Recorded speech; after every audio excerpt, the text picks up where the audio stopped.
मैं जिउतिया के व्रत पे आज मैं आपको एक किस्सा सुनाना चाहती हूँ, जो बहुत पुराना किस्सा है, चीलो सियारों का।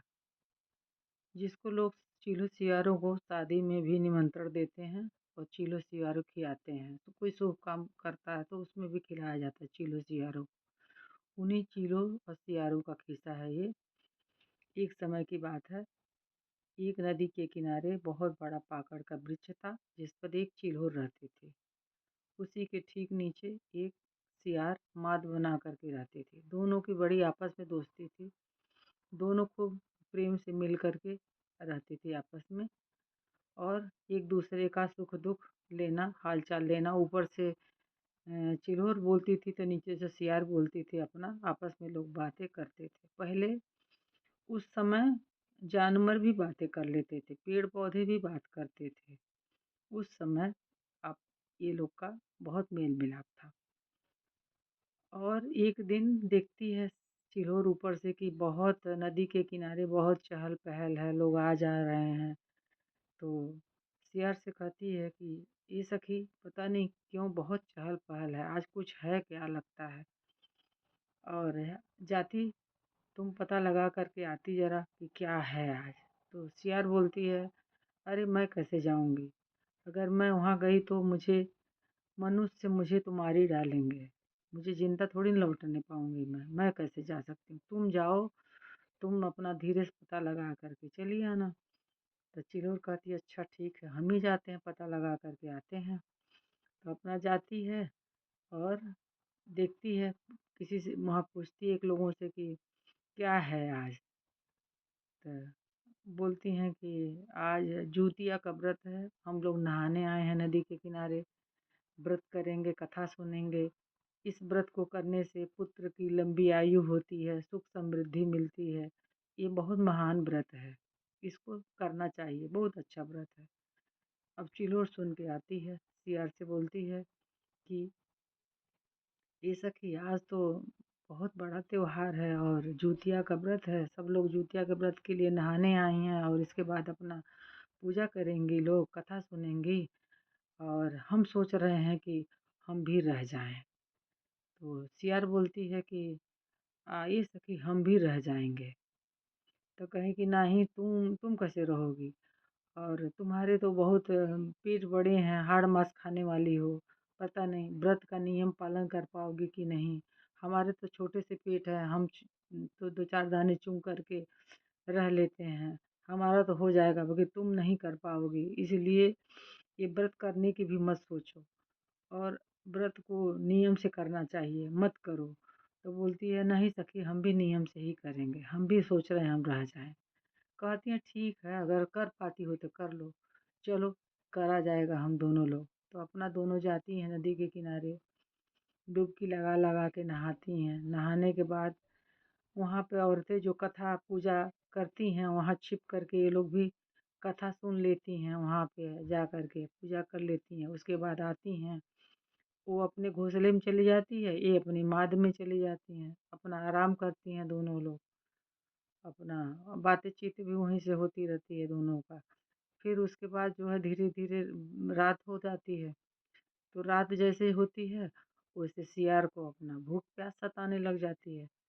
तो इसको जो है भूख जब सताने लग जाती है जानवरों को, तो उनको जो है सूंघने की जो शक्ति होती है अंदर से उत्पन्न हो जाती है। इधर उधर अपना चारों दिशाओं में सूंघना चालू कर दे, तो उसको खुशबू आने लगी कि किधर से मुर्दा जलने का।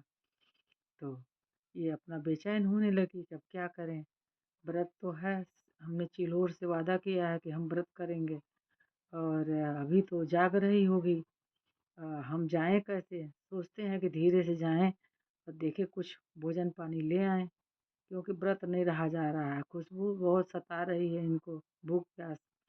तो अंदाज़ा लगाने के लिए चिल्होर को बोलती है, सोचती है देखे जागी है कि सोई है। उसके बाद जो अपना चिल्होर से कहती है, सखी सो गई कि जग रही हो। तो चिल्होर बोलती है, नहीं सखी, अभी तो जगे हैं और भगवान का ध्यान कर रहे हैं, जिउतिया महाराज का ध्यान कर रहे हैं, अपने बच्चों के पास बैठे हैं। तो कहीं अच्छा ठीक है। थोड़ी देर के बाद फिर अपना इधर उधर करवट लेती है, फिर जो है बेचैन हो जाती है, फिर इसको खुशबू आती है, फिर बेचैन हो जाती है, फिर कहती है कि देखें सो गई कि जग रही, अंदाज़ा लेते रहती है, ये सखी सो गई कि जग रही हो। तो चिल्होर बोलती है, नहीं सखी, सोए नहीं हैं, जग रहे हैं, भगवान का ध्यान कर रहे हैं, जूतिया महाराज का ध्यान कर रहे हैं, अपने बच्चों के पास बैठे हैं। तो कहती हाँ सखी, हम भी तो ध्यान ही कर रहे हैं।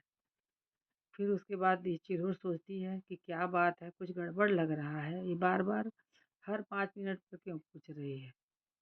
तो कहती है कि इस बार अगर पूछेगी तो नहीं बोलूँगी। तो उसके बाद थोड़ी देर के बाद फिर सियार बोलती है, सखी सो गई कि जग रही हो। तो सोचती है कि अब मैं बोलूँगी नहीं। तो नहीं बोलती है, चुप हो जाती है, बच्चों को भी इशारा करती है कि बोलना नहीं। तो ये अपना सोचती है कि अब तो चिरोर सो गई, अब हम जाते हैं, निकलते हैं। ये अपना निकलती है और अपना भोजन की तलाश में जाती है। अपना जो मिलता है हाड़ मास अपना खा पी के और कुछ ले दे के चली आती है माद में अपना। आ चिल्होर तो सब ऊपर से देख रही है इनका, कही बाप रे, इतना व्रत करके उसको खंडित कर दिया। हमने इससे कहा था कि व्रत मत करो, तुमसे नहीं हो पाएगा, मगर नहीं मानी। इसका पाप इसको झेलना पड़ेगा। और गई अपना व्रत खंडित कर आई। आती है जब सियार अपने माद में, कुछ देर बाद फिर से उसको जब मन करता है तो अपना हाड़ जो लेके आई रहती है अपना खाना चालू करती है, तो आवाज़ आती है हड्डियों का कड़कड़ की। तो चिल्होर कहती है, सखी काय आवाज़ आ रही है कटर पटर की। तो चिल्होर कहती है, अरे सखी व्रत है ना, मेरे पसलियों की हड्डियाँ में पेट खाली हो गया है, तो पसलियों की हड्डियों में से चरचराहट की आवाज़ आ रही है। तो चिल्होर कहती है, अच्छा सखी ठीक है, व्रत कर लो, अब तो व्रत हो ही। फिर उसके बाद थोड़ी देर फिर खाना चालू करती है, फिर से आवाज़ आती है, फिर चिल्होर कहती है, ये सखी का चुरचुरा रहा है, का आवाज़ आ रही है। तो सियार कहती है, अरे सखी भूख से बड़ी बेहाल बेहाल हो गया, मेरे सारे हड्डियां ढीली पड़ गई हैं शरीर की, सारी हड्डियों जैसे मैं करवट ले रही हूँ सब में से चढ़ चढ़ की आवाज़ आ रही है। तो कहीं अच्छा सखी ठीक है, संतोष करो, व्रत कर लो। तो कहीं फिर सियारो कहती है, सखी कितना रात बचा है अभी। तो कहीं अरे सखी अब तो बस 2-3 घंटे की रात बची है, कट गई है रात। उसके बाद दोनों सुबह होता है तो चिल्होर और सियारो दोनों जाती हैं, नहाती हैं। नहा वहा के चिल्होर तो अपना जो वहाँ पे पूजा पे चढ़ा वढ़ा रहता है, सतंजा वगैरह लोग चढ़ाए रहती हैं, उसको चोंच में अपना ले करके खाती है और अपने बच्चों के लिए भी लेकर चली आती है। और ये सियारो जो हैं अपना फिर से वहीं जाती है, हड्डियों के पास जाती है, ढेर जहाँ पे है जंगल में, अपना वही हाड़ मांस खा के उसी को पारण करती है। अब इसी तरह से दिन बीतते हैं। हर साल ज्योतिया का व्रत आता है, ये लोग अपना दोनों सखी जाती हैं, नहाती धोती हैं, अपना पूजा पाठ करती हैं, व्रत करती हैं, इसी तरह से समय बीतता गया। एक दिन चिल्होर कहती है सियारों से कि ये सखी अब हमारे उम्र हो गई है, अब हम जीवित नहीं रहना चाहते हैं, अब हम अपना इस शरीर को त्यागना चाहते हैं। तो सियारो कहती है कि हम भी त्याग देंगे, चलो हम दोनों शरीर त्याग देंगे। जाती हैं नदी के किनारे, दोनों लोग जाती हैं, कहती हैं हे भगवान, अब हम अपने शरीर को त्याग करना चाहते हैं और हमें चाहते हैं कि मेरी जो है पुराने जन्म की जो है शक्ति वो हमें रहे, और अगला जन्म जब मिले तो मुझे पुरानी सारी याद रहे सारी बातों का, और मेरा जन्म मानुष में हो और मैं किसी मंत्री के से शादी हो मेरा। तो और उसके बाद जो सियार अपना देह त्यागने जाती है तो कहती है कि हे भगवान, मैं भी अपनी शरीर त्याग रही हूँ और मैं भी अगले जन्म में मानुष का जन्म लूँ और मेरा किसी राजा के घर में शादी हो, मेरा पति राजा हो। दोनों जन्म लेती हैं। अब दुर्भाग्य चाहे सौभाग्य जो भी हो, दोनों लोग का दोनों एक ही घर में जन्म होता है, दोनों बहनें होती हैं। दोनों धीरे धीरे पलती बढ़ती हैं, एक साथ ही दोनों की शादी होती है। एक की शादी राजा से हो जाती है, उसी नगर के राजा से, और दूसरे की शादी मंत्री से हो जाती है, उसी का मंत्री रहता है। अब दोनों अपने अपने घर में राज करने लगी। अब दोनों के बाल बच्चे होते हैं। जब बड़ी ये बड़ी होती है, सियारो जो होती है राजा की पत्नी, ये बड़ी होती है, चिलोर छोटी होती है, मंत्री की पत्नी होती है। तो दोनों को बाल बच्चे होते हैं जब, तो इसका तो छोटी छोटी का जो है बाल बच्चे सब जिंदा रहते हैं। हाँ, बड़ी का जो है, जो राजा की पत्नी है, उसके बच्चे जब होते हैं तो मरे पैदा होते हैं, ये कोई जिंदा ही नहीं रहते हैं। तो इसके घर में हमेशा गीत सोहर गीत होता रहता है, हंसी खुशी रहती है।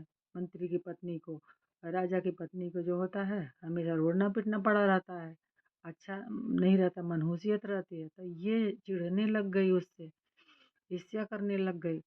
अब जूतिया का व्रत करने जैसे ये जाती है, ये अपना गाते बजाते हुए अपना जैसे नहाने धोने, मतलब जो भी गई, नदी के किनारे गई पूजा पाठ करने के लिए, तैसे ही अपना ये क्या करती है, राजा की पत्नी उसके बच्चों को मार देती है।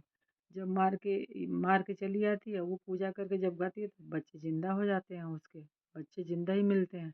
ये सोचती है कि अब क्या करें, इसके बच्चे तो मर ही नहीं रहे हैं, मैं मार रही हूँ, मर ही नहीं रहे हैं। तो फिर एक दिन राजा से कहती है कि जूतिया का व्रत पड़ा, उसी दिन राजा से बोलती है कि हे राजा, हम एक आपसे बात करते हैं। जो मेरी बात आप मानिएगा नहीं तो मैं अपना नदी में छलांग लगा कर अपने शरीर को त्याग दूंगी, मैं जान दे दूंगी, मेरी बात को आपको मानना पड़ेगा। राजा कहते हैं अरे अपनी बातें तो बताओ, क्या बात है। तो कहती है कि जो मंत्री के बच्चे हैं उसको आप मार दीजिए। तो राजा कहते इतना घोर अनर्थ मुझसे क्यों करवाना चाहती है, एक तो तुम्हारे बच्चे अपने जिंदा नहीं रहते हैं, तुम दूसरे बच्चों को क्यों मारना चाहती हो। तो बोली नहीं, मुझे उसके बच्चों को मारना है, आप मार के जाके उसका गला काट करके उसके गले को बोरी में भर के ले आइएगा, आप मुझे दीजिएगा मेरे हाथ में, क्योंकि जैसे हम मारते हैं उसके बच्चे जिंदा हो जाते हैं। गला धड़ वहीं छोड़ आइएगा, सर लेके आइएगा। तो राजा कहते हैं कि अरे मत, ऐसा मत करवाओ मुझसे। तो कहती है कि नहीं, अब अपनी रानी को भूल जाइए, हम जा रहे हैं, अपनी जान देने चले जा रहे हैं। तो राजा कहते हैं ठीक है, मैं कोशिश करता हूँ। राजा बच्चों को लेकर, मंत्री के बच्चों को घुमाने के लिए तो बहाने लिए चली जाती है पूजा करने, मंत्री की पत्नी नदी पे नहाने पूजा करने, और ये बच्चों को घुमाने के बहाना उसको जंगल में लेके जाते हैं और वहीं पे उसका सर काट देते हैं और धड़ छोड़ देते हैं, सर बोरी में भर के ले आके अपनी रानी को दे देते हैं। अब रानी क्या करती हैं, उस सब का एक एक थैले में पैकेट बना करके अपनी बहन के यहाँ अपने नौकरों के हाथ भिजवाती हैं, बोलती हैं कि जाकर उसको दे आओ। अभी अपना नहा के उधर से पूजा करके आ रही है और कहती है कि अच्छा ठीक है, उधर ही किनारे रख दो, अभी मैं कथा वथा सुन करके फिर बाद में मैं देख लूँगी। ये अपना पूजा करके कथा सुन के अपना बच्चों का इंतज़ार करने लगी कि मेरे बच्चे बहुत दूर चले गए हैं क्या, कहाँ चले गए हैं, खेलते खेलते अभी तक नहीं आए, बच्चों का इंतज़ार करने लग जाती है। बच्चे तो सब मर गए हैं इसके। उसके बाद ब्रह्मा विष्णु महेश तीनों आपस में बातें करते हैं, कहते हैं आज जिउतिया का त्योहार है, उसके बच्चों को तो इसने मार दिया है, ये घोर अनर्थ हो गया है, ऐसा नहीं होना चाहिए। और आज के बाद हमारा और आपका जिउतिया का व्रत कोई करेगा, कोई नहीं करेगा। तो जिउतिया के जो देव हैं उनको जगाया जाए, उनसे कहा जाए, वो तो अपना लीन थे पूजा में, तो उनका व्रत था, वो लोग पूजा पाठ कर रहे थे, वो अपना उसमें लीन थे। तो ये लोग अपना उनका आह्वान करके बुलाते हैं और उनको आदेश देते हैं कि जा कर के उनके पुत्रों को जीवित करो, नहीं तो आपका कोई व्रत नहीं करेगा, आज के बाद हमारे में आप में कोई विश्वास नहीं करेगा।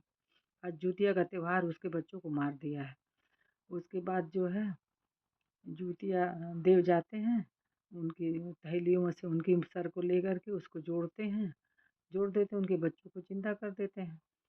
अब बच्चे इनके घर आते हैं, माँ से कहते हैं कि माँ, मुझे तो राजा जंगल में ले गए थे और वहाँ पे घुमाने के बहाने हमें वहीं छोड़ के चले आए, इसीलिए हमें लेट हो गया आने में।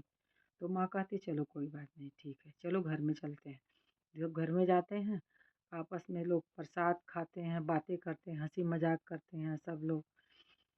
तो उसके बाद जो है राजा की पत्नी अपने नौकरों को भेजती है, कहती है जाओ देखो उसके घर से रोने की आवाज़ आ रही है, तो उनके नौकर आते हैं तो देख कर के जाते हैं, कहते हैं नहीं रोने की आवाज़ तो नहीं आ रही है, लोग हँस रहे हैं, प्रसाद खा रहे हैं, बैठे बातें कर रहे हैं, ऐसा कुछ तो नहीं हो रहा उनके घर। तो इसको बड़ी चिंता हुई है, कहती है ऐसा कैसे हो गया? उसका सर काट कर के हमने झोली में भरा और हमारे हाथों से हुआ था, ऐसे कैसे हो गया फिर से? अब इसको अपना जो है हार मान के थोड़ा-सा अपने आप को थोड़ा विनम्र करके अपनी बहन को हाल भिजवाती है कि ज़रा पूछते हैं इससे कि क्या ऐसा ये करती है कि इसके बच्चे सब ज़िंदा हो जाते हैं। तो अपने नौकर के हाथ जाके संदेशा भिजवाती है, बोलती है जाके बहन से कहो कि हम मुझसे मिलना चाहते हैं, घोड़ा गाड़ी लेके जाओ उसे लेकर के आओ। नौकर आता है, कहता है कि आपकी बहन ने आपके लिए घोड़ा गाड़ी भेजी है और आपसे मिलना चाहती है, आप चलिए। ये कहती है मंत्री की पत्नी, अरे मैं तो मंत्री की पत्नी हूँ और मुझे गाड़ी घोड़ा की ज़रूरत नहीं है, मैं पैदल ही चली जाऊँगी और उससे कहना कि वो नदी के किनारे आए जो बहुत विशाल वृक्ष है पाकड़ का, उसके नीचे आए, वहीं पर हम मिलेंगे। तो कहते हैं ठीक है, नौकर जाकर के बताता है कि वो आपको नदी के किनारे जो पाकड़ का वृक्ष है वहाँ पे बुलाई हैं, आप वहीं आपसे वहीं मिलेंगी। उसके बाद वो जाती है अपना वहीं पे दोनों बातें करती हैं, कहती हैं बहन हम तुमसे एक बात पूछना चाहते हैं, जो सच-सच बताना, तुम ऐसा क्या करती हो कि तुम्हारे घर में हमेशा खुशियाँ ही खुशियाँ हैं? तुम्हारे बच्चों को मैंने कई बार मारने की कोशिश किया, मार भी दिया, तुम्हारे बच्चे ज़िंदा हो जाते हैं, ऐसा तुम क्या करती हो? मुझे भी बताओ बहन। तो वो बोलती है कि बहन हम दोनों पिछले जन्म में दोनों दोस्त थे, सखी थे और तुम सियार थी और मैं चिरौर थी। हमारी अच्छी दोस्ती थी। तुम तब भी मुझसे छल करती, झूठ बोली और व्रत किया ज्यूतिया का, उसमें जा कर के मांसाहार किया, पारण में भी मांसाहार किया और हमेशा जब जब व्रत किया तब तक तुम खंडित कर देती थी व्रत को। ऐसा नहीं करना चाहिए था तुमको, हमने मना किया था मगर तुम नहीं मानी, उसी के प्रताप से तुमको ये दुःख झेलना पड़ रहा है। फिर ये पैर पड़ के माफ़ी माँगती है, कहती है तुमसे भी माफ़ी माँग रही हूँ मैं, मुझसे जो भूल हुई उसे माँग क्षमा कर दो। तो ये बोलती है मुझसे क्षमा क्यों माँगती हो? ज्योतिया महाराज से भगवान से क्षमा माँगो। तो जब ज्योतिया पड़ता है तो ये अपना विधि विधान से अपना जाती है, नदी में नहाती है, संकल्प करती है कि हे भगवान, हे ज्योतिया महाराज हम आपका व्रत करेंगे, अच्छे से करेंगे, नियम से करेंगे। आती है नहा धो के, अपना पूजा करती है, ज्योतिया का कथा सुनती है और व्रत का अच्छे से नियम पालन करती है और हँसी खुशी से अपना रहने लगी। बोली हम अब सब झूठ कपट छोड़ देंगे, कोई भी बुरे काम नहीं करेंगे, अच्छे काम करेंगे और मुझे भगवान इस व्रत का अच्छा फल दें। उसके बाद से उसके फिर 2 पुत्र हुए, दोनों जीवित रहे, दोनों बहनें अपना उसी राज्य में राज करने लगी। ज्योतिया महाराज जैसे उनके दिन लौट आए, उनका भला किए, वैसे सबका भला किए, वैसे सबके पुत्र की लंबी उम्र करे, जो कहे सुने हुंकारा भरे, सबका भगवान भला करे। बोलिए ज्योतिया महाराज की जय।